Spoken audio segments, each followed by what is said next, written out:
পাথরঘাটা নামে এক ছোট গ্রাম।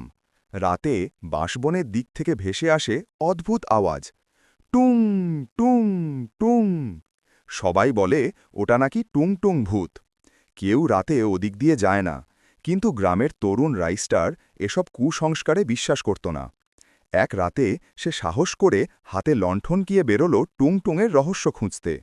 বনের ভিতরে ঢুকতেই আবার শোনা গেল, টুং টুং। হাওয়া থমকে গেল।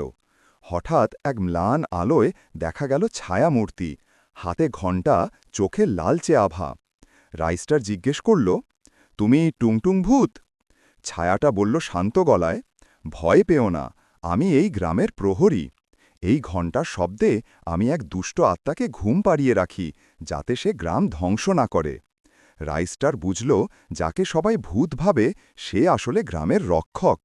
সেদিনের পর থেকে রাতে ঘণ্টার শব্দ শুনলে কেউ আর ভয় পায় না। সবাই বলে, টুংটুং বাজে মানে গ্রামটা নিরাপদ।